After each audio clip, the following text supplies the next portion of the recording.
our video on atomic orbitals, we saw sp3 hybridized atomic orbitals. And now in this video, we'll look at how these orbitals and other orbitals are involved in bonding to form molecules. In methane, or CH4, the carbon forms 4 sigma bonds, one with each hydrogen atom. And each sigma bond is formed from the overlap of a carbon sp3 orbital with a hydrogen s orbital.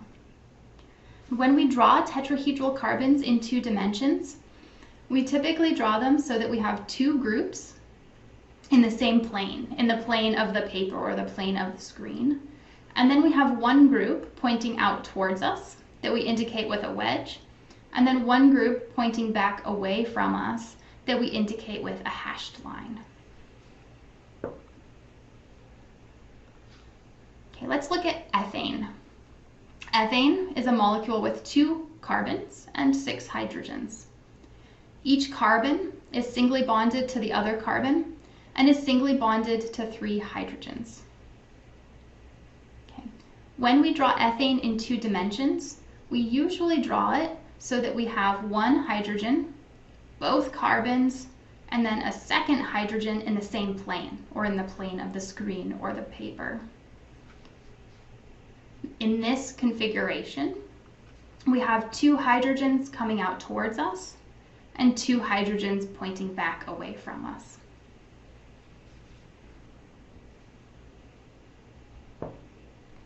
In ethane, each carbon is bound to 4 groups.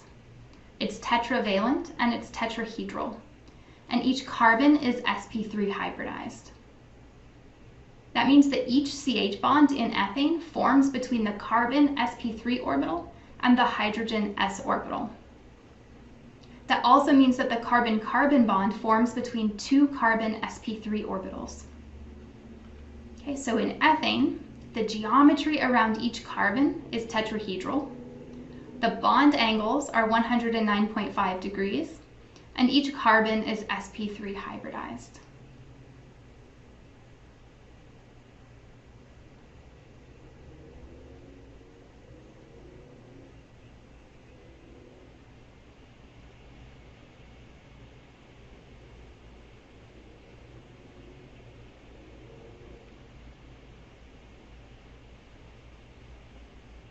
Now let's look at ethylene, a molecule with 2 carbons and 4 hydrogens. In this case, each carbon is doubly bonded to the other carbon, and each carbon is singly bonded to 2 hydrogens. And when we draw ethylene in 2 dimensions, we can draw it this way, as if we're looking head-on to the ethylene. Or we can turn it and draw it as if we have 2 hydrogens coming out towards us, and then 2 hydrogens pointing back away from us. In ethylene, each carbon is now sp2 hybridized. Each CH bond forms between a carbon sp2 orbital and a hydrogen s orbital. And the carbon-carbon double bond is made up of 1 sigma bond and 1 pi bond. The sigma bond forms between 2 carbon sp2 orbitals, and the pi bond forms between 2 carbon p orbitals. The pi bond is a little easier to see this way. This is our ethylene, and the pi bond is perpendicular to the plane of the ethylene. And the bond forms between a pair of p orbitals, 1 on each carbon. The structure of our ethylene is planar. The angles around carbon are 120 degrees, and each of the carbons are sp2 hybridized. We call the geometry around that carbon a trigonal planar geometry.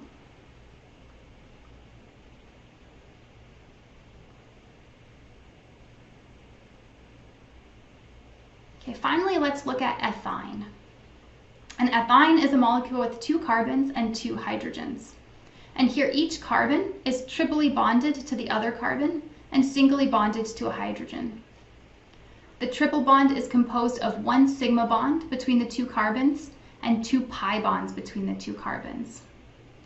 The sigma bond between the 2 carbons is formed from 2 carbon sp hybridized orbitals, and the 2 pi bonds are each formed from the overlap of 2 p orbitals.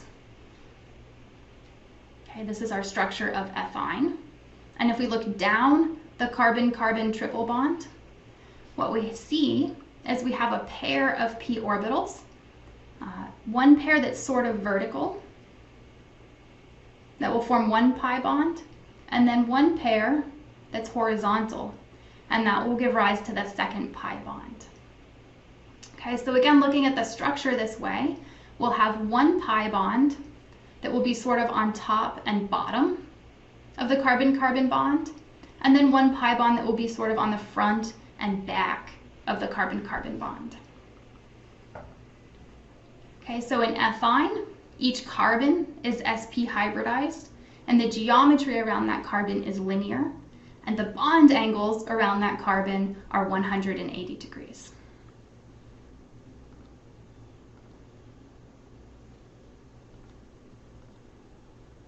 Okay, there was a lot on that last slide, so I just want to step back for a minute and make sure we're comfortable with the basic sigma and pi bonding modes.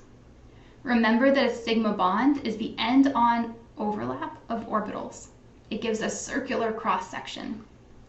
Pi bonds are formed from the side-on overlap of p orbitals. Right? We saw that overlap in ethylene.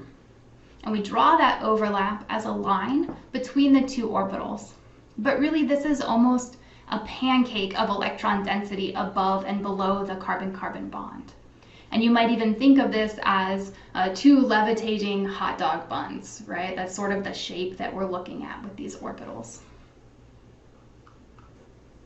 So now if we generalize some of the details that we just looked at, an atom with 4 groups around it is sp3 hybridized.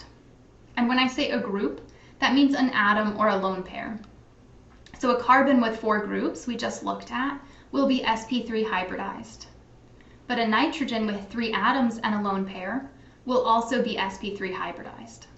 An oxygen atom with 2 lone pairs and 2 atoms on it will also be sp3 hybridized.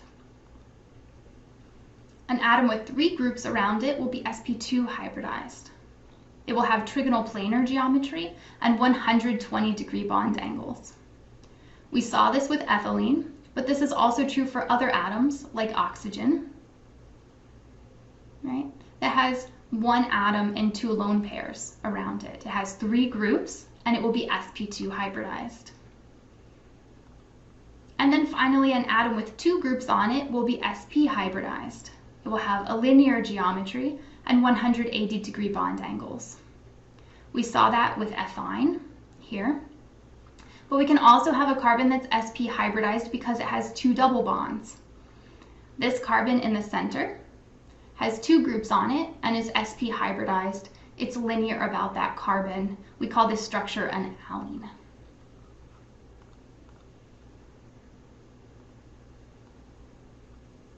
Let's take a minute for a quick concept check. Go ahead and pause the video and determine the hybridization of each of the atoms indicated with the arrows below. Okay, so here I'll start with the methyl group. And in this methyl group, the carbon has 4 different groups on it. So this carbon is sp3 hybridized. The carbon next to it has 3 groups on it. It has 2 methyl groups and 1 nitrogen. And so this carbon is sp2 hybridized. Finally, the nitrogen has 3 groups on it, 1 hydrogen, 1 carbon, and 1 lone pair. Remember that lone pair counts as a group. And so this nitrogen is also sp2 hybridized.